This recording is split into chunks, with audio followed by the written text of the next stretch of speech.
राजेश्वर नामक राज्य में अलकनंदा नाम के राजा राज किया करते थे। उनकी कोई संतान नहीं थी। राजा व रानी बहुत परेशान रहते थे। एक दिन रानी ने राजा से कहा, महाराज, हमारे राज्य का उत्तराधिकारी कौन होगा? हमने सभी प्रकार से पूजा पाठ की, सभी देवताओं को प्रसन्न करने का प्रयत्न किया, किंतु लगता है हमारे भाग्य में संतान का सुख नहीं है। जो भाग्य में लिखा होगा वही होगा। ईश्वर की मर्जी के बगैर तो पत्ता भी नहीं हिल सकता।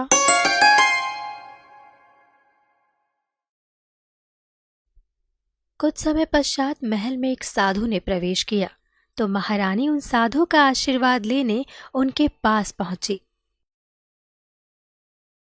प्रणाम महात्मन, बताइए मैं आपकी क्या सेवा कर सकती हूँ? आपको जितनी स्वर्ण मुद्राओं की आवश्यकता होगी महल से प्रदान की जाएंगी। मैं एक भिक्षुक साधु हूँ पुत्री, मुझे स्वर्ण मुद्रा नहीं, मात्र मुट्ठी भर चावल चाहिए। मैं अभी आपके लिए चावल लाती हूँ ऋषिवर। क्या हुआ पुत्री, तुम बहुत दुखी प्रतीत हो रही हो।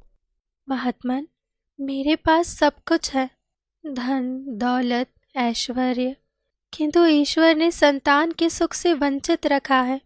यही दुख मुझे और महाराज को व्यथित रखता है। चिंता मत करो पुत्री, आपकी संतान की इच्छा पूरी हो जाएगी। आपकी कोख से एक पुत्र जन्म लेगा, किंतु वो 21 वर्ष तक ही आप सबके साथ रहेगा। उसके आगे वो इस मृत्यु लोक में नहीं रह पाएगा। इससे बढ़कर मेरे पास आपको कुछ देना संभव नहीं है। साधु ने अपनी झोली से कुछ अनाज के दाने निकाले और महारानी को देते हुए कहा, महारानी, ये तुम और महाराज मिलकर खा लेना और तुम्हें जल्द ही पुत्र प्राप्ति होगी। साधु ने महारानी से चावल लिए और महल से चले गए और रानी साधु द्वारा दिए गए अनाज के दाने लेकर राजा के पास पहुंची और साधु की सारी बात महाराज को बताई। ये तुम क्या कह रही हो? हमने इतने बड़े यज्ञ करवाए, पूजा पाठ करवाए, किंतु हमें संतान की प्राप्ति नहीं हुई, और इन अनाज के दाने खाकर क्या हमें पुत्र प्राप्त हो जाएगा? वो तो मुझे भी नहीं मालूम, किंतु साधु महाराज की ये बात मानने में कोई बुराई नहीं है। अगर साधु महाराज की बात सत्य हुई तो पुत्र मात्र 21 वर्ष तक ही रहेगा, फिर इसके बाद क्या होगा? 21 वर्ष तक रहेगी तो 21 वर्ष तक ही सही, तब तक मैं उसकी जी जान से सेवा करूंगी। राजा व रानी उन अनाज के दानों को बांटकर खा लेते हैं। कुछ समय बाद रानी एक पुत्र को जन्म देती है। राजा ने बहुत धूमधाम से पुत्र का नामकरण किया और उसका नाम शेखर रखा। धीरे धीरे दिन बीतते गए और महाराज ने राजकुमार की शिक्षा के लिए श्रेष्ठ गुरुओं को बुलाया व राजकुमार को शिक्षा दिलवाई। रानी साहिबा, आपको तो पता है कि राजकुमार शेखर की शिक्षा पूर्ण हो गई है और अब वो 18 वर्ष का भी हो गया है। अब हमें अच्छी सी कन्या ढूंढकर उसका विवाह कर देना चाहिए। मुझे ज्ञात है महाराज, किंतु साधु के कहे अनुसार 21 वर्ष के बाद पुत्र शेखर हमारे बीच नहीं रह पाएगा। प्रकृति के नियम नहीं बदले जा सकते, किंतु इस समय राजकुमार का विवाह बहुत आवश्यक है। राजा की इच्छा के अनुसार प्रीतमगढ़ की राजकुमारी भानुमति से राजकुमार का विवाह हो जाता है। पिताश्री, मैं राज्य का भ्रमण करना चाहता हूँ। मैंने कभी राजमहल के बाहर कदम भी नहीं रखा। हाँ हाँ, जरूर जाओ पुत्र, तुम्हें अपना सारा राज्य घूमना चाहिए। कल मेरे बाद तुम्ही को तो राज संभालना है, मगर एक बात ध्यान रखना, तुम कहाँ जा रहे हो और क्या कर रहे हो वो अपनी पत्नी को मत बताना। ठीक है पिताजी, आपने जैसा कहा है मैं वैसा ही करूँगा। राजकुमार दिन भर तो महल में रहता, किंतु आधी रात को बिना अपनी पत्नी को बताए महल से बाहर चला जाता और सुबह सूर्योदय से पहले वापस आकर सो जाता। ऐसा कई दिनों तक चलता है। एक दिन राजकुमार की पत्नी भानुमति को राजकुमार के बाहर जाने की शंका होती है। अब राजकुमार का 21वां वर्ष खत्म होने में कुछ ही समय बाकी है। राजकुमार रात्रि को कहाँ जाते हैं? क्या वे किसी और स्त्री से मिलने जाते हैं? कल मैं उनसे प्रश्न करूंगी। भानुमति राजकुमार से रात्रि में महल से बाहर जाने का कारण पूछने का सोचती है, लेकिन उसे भय घेर लेता है। अब वो हर रोज चिंतित रहने लगी। उस राज्य में फूल बेचने वाली एक बूढ़ी महिला थी जो रोज राजकुमारी को फूल देने आती थी। एक दिन उसने राजकुमारी से उनकी उदासी का कारण पूछा। छोटी रानी, अगर आपकी अनुमति हो तो क्या मैं आपसे कुछ पूछ सकती हूँ? आप अवश्य प्रश्न कर सकती हैं। मैं आपको बहुत दिनों से देख रही हूँ। आप बहुत चिंतित रहती है। आपकी चिंता का क्या कारण है छोटी रानी? तुम्हें क्या बताऊं अम्मा, तुम्हारा राजकुमार हर रात बिस्तर से उठकर कहीं चला जाता है और भोर होते ही वापस आकर सो जाता है। वो कहाँ जाता है ये मुझे नहीं मालूम। यही सोचकर मेरा मन उदास रहता है। बेटा, तुम ऐसा करना, आज रात तो तुम सोना मत, उसके पीछे जाकर देखना वो कहाँ जाता है, क्या करता है, उसकी पहरेदारी करना। ठीक है अम्मा, आज मैं यही करूंगी। अगली रात राजकुमारी नहीं सोती है, किंतु आधी रात को राजकुमार के महल से बाहर जाने से पहले उसे बहुत नींद आ जाती है और वो सो जाती है। वो अक्सर रात्रि में जागने का प्रयास करती, किंतु वो जाग नहीं पाती।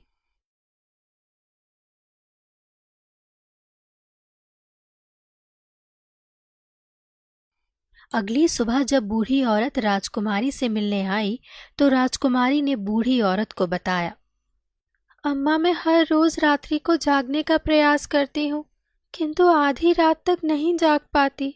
तुम फिर से प्रयत्न करो, अवश्य ही एक न एक दिन तुम राजकुमार के महल से बाहर जाने का कारण जान पाओगी। बूढ़ी औरत के दिलासा देने पर राजकुमारी फिर से रात्रि में जागने का प्रयास करती है और वो सफल हो जाती है। वो देखती है कि राजकुमार बिस्तर से उठकर बाहर की ओर जा रहे हैं। राजकुमारी राजकुमार का पीछा करती है। वो कुछ दूरी पर आकर राजकुमार का रास्ता रोककर पूछती है, आप कहाँ जा रहे हैं और किससे मिलने जा रहे हैं? भानुमति, तुम्हें जानने की कोई आवश्यकता नहीं है, रात्रि अधिक है, तुम जाकर सो जाओ। नहीं, मुझे जानना है कि आप हर रोज रात्रि को कहाँ जाते हैं। यदि मैंने तुम्हें ये बताया तो मैं तुम्हें दोबारा नहीं मिल पाऊंगा। कोई बात नहीं, लेकिन आप रात्रि के समय कहाँ जाते हैं ये पहले मुझे बता दीजिए। राजकुमार भानुमति को समझाने का बहुत प्रयत्न करता है, किंतु भानुमति कुछ भी समझने को तैयार नहीं होती। फिर राजकुमार अपने हाथ में लिए अनाज के दानों में मंत्र पढ़कर राजकुमारी को देकर कहता है, अच्छा ठीक है, इन अनाज के दानों को अपने दोनों हाथों में पकड़ो, दाएं हाथ के दाने को मेरे ऊपर फेंकना, मैं कौन हूँ तुम्हें पता चल जाएगा। बाद में बाएं हाथ के दानों को मेरे ऊपर फेंकना, मैं जैसा था तुम्हें वैसा ही मिल जाऊंगा। लेकिन यदि तुम बाएं हाथ के दाने फेंकना भूल गई तो मैं तुम्हें कभी नहीं मिल पाऊंगा। ठीक है, मैं नहीं भूलूंगी। भानुमति अपने दाएं हाथ में लिए दानों को राजकुमार के ऊपर फेंक देती है तो राजकुमार एक विशाल घोड़ा बन जाता है, जिसे देखकर राजकुमारी अचंभित होकर मूर्छित हो जाती है और बाएं हाथ के दाने उस पर नहीं डाल पाती। फिर घोड़ा तेज रफ्तार भरता है और महल से बाहर निकल जाता है। घोड़ा वापस महल में नहीं आता तो भानुमति को बहुत पश्चाताप होता है। महाराज, क्या हमारा पुत्र कभी वापस लौटकर नहीं आएगा? भाग्य को कोई नहीं बदल सकता, हमारे जीवन में संतान का सुख बस इतने समय के लिए ही था। पुत्र के वियोग में महाराज व रानी बीमार रहने लगते हैं और भानुमति भी अस्वस्थ सी नजर आती है। धीरे धीरे समय बीतता गया और राजकुमार का कोई पता नहीं चला।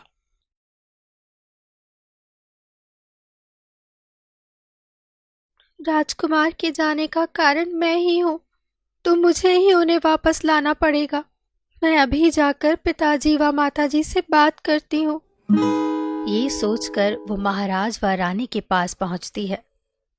पिताजी, मैं अपने पति को वापस लाना चाहती हूँ, उसके लिए मैं हर संभव प्रयास करूंगी। मुझे पता है पुत्री, तुम बहुत चिंतित हो, किंतु राजकुमार का कुछ भी पता नहीं है और तुम नगर के बारे में कुछ जानते भी नहीं हो। आप मुझ पर भरोसा रखिए और मुझे नगर से बाहर जाने की अनुमति दे दीजिए। यदि तुम इतनी जिद कर रही हो तो ठीक है, तुम्हारे साथ राजमंत्री व सैनिक भी जाएंगे।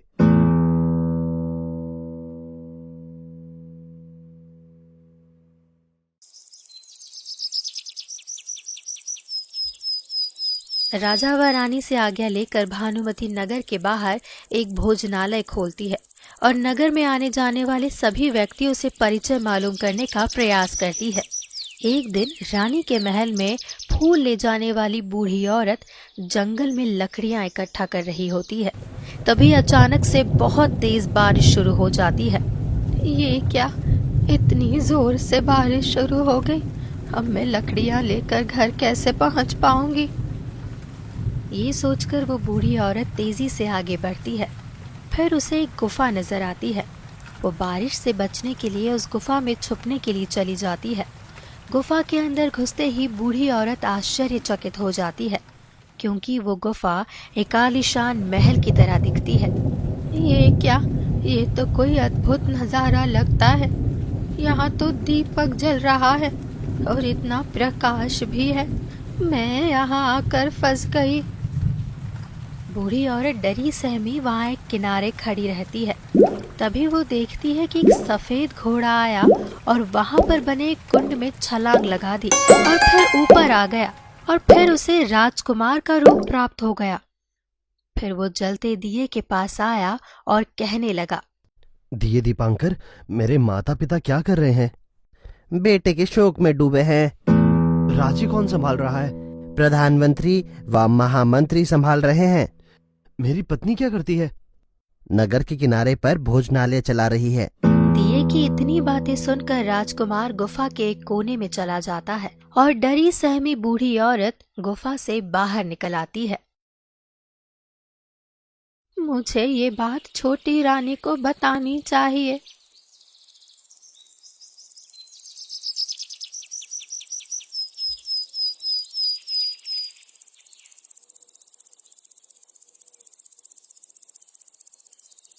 ये सोचकर वो राजकुमारी के भोजनालय पहुंच जाती है।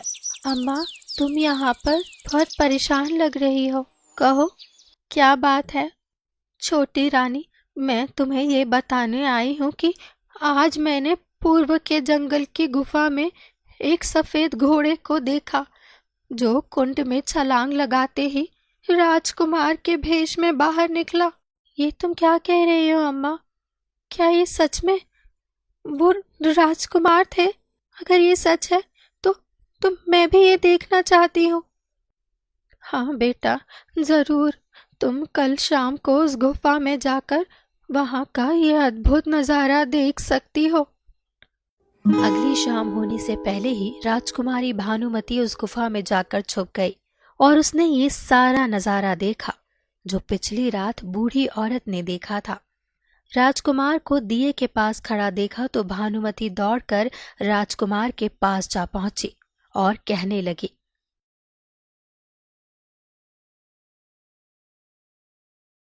स्वामी, स्वामी, आप कहाँ थे?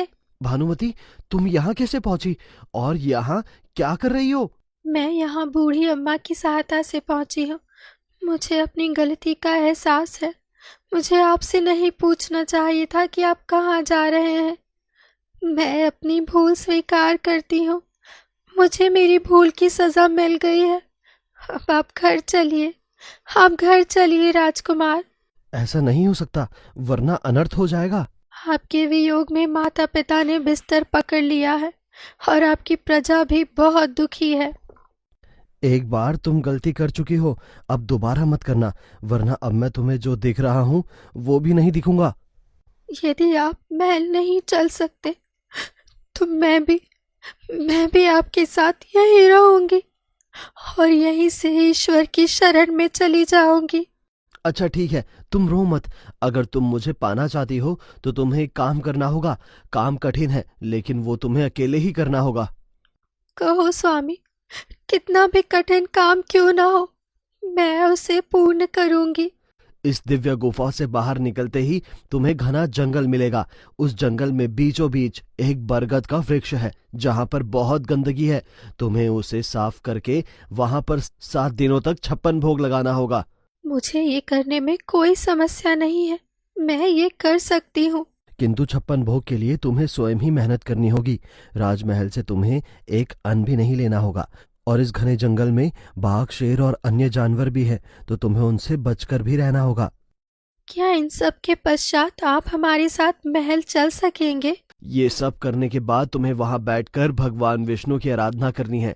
तुम्हारी आराधना से प्रसन्न होकर भगवान विष्णु का रथ वहां प्रकट होगा और वो ये सब देखकर खुश हो जाएंगे और तुमसे वरदान मांगने के लिए कहेंगे। तो तुम उनके रथ से उनका दाहिना घोड़ा मांग लेना, तो मैं तुम्हें मिल जाऊंगा।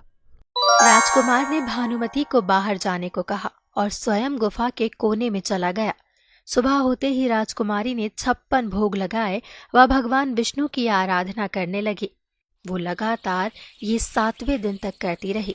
7वें दिन सचमुच भगवान विष्णु का रथ पृथ्वी पर उतरा तो भगवान विष्णु कहने लगे, पुत्री, मैं तुम्हारी इस आराधना से बहुत प्रसन्न हुआ हूँ। प्रभु, मैं आपसे एक वरदान पाना चाहती हूँ। कहो, तुम्हें क्या वरदान चाहिए, मैं तुम्हें अवश्य दूंगा। प्रभु, मुझे आपके रथ का दाहिना घोड़ा चाहिए। नहीं नहीं, मैं तुम्हें और कुछ भी दे सकता हूँ, लेकिन ये घोड़ा नहीं दे सकता। नहीं प्रभु, मुझे तो आपका दाहिना घोड़ा ही चाहिए, नहीं तो मैं अपनी जान ले लूंगी। मैं तुम्हें वचन दे चुका हूँ तो पलट नहीं सकता। ठीक है, मैंने तुम्हें अपना दाहिना घोड़ा दे दिया। वो तुम्हें पूर्व की जंगल की दिव्य गुफा में ही मिलेगा। आपका बहुत बहुत धन्यवाद प्रभु, मैं जीवन भर आपकी आराधना करती रहूंगी। इसके बाद भगवान विष्णु व उनका रथ वहां से अंतर्ध्यान हो गया और भानुमति भी उसी गुफा में जा पहुंची तो उसने देखा कि राजकुमार वहां पर खड़े हुए थे। स्वामी, क्या मैंने आपको पा लिया है? अब आप फिर से घोड़ा तो नहीं बनोगे? हाँ भानुमति, अब तुमने मुझे पा लिया है और अब दोबारा मैं घोड़ा नहीं बनूंगा। तुमने इतने सारे कष्ट जो उठाए, इसीलिए भगवान विष्णु ने मुझे घोड़े के रूप से आजाद कर दिया है। राजकुमार व भानुमति वापस महल लौट आते हैं, जिसे देखकर राजकुमार के माता पिता बहुत प्रसन्न हो गए और उनके स्वास्थ्य में भी सुधार हो गया।